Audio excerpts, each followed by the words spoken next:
So, magandang araw mga boys. So, ito yung wheelcheck na inasimbo natin at inalay natin. Then yung bike, syempre, ito yung binuo natin.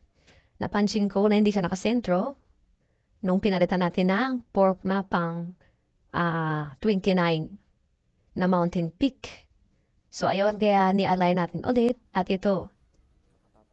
So, ayun nga, after natin ma-realign, tinesting natin. Ayan, goods na siya. Ang RD pala nito at shifter ay L2 E7.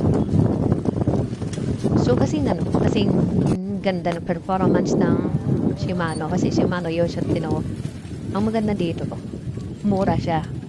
So ganoon din naman pa Shimano kinakalawang. So dito, kinakalawang dito pero may mura at same naman ang performance. Kaya marirecommend ko ito talaga. Pinaka the best sa mga budget ngayon parts.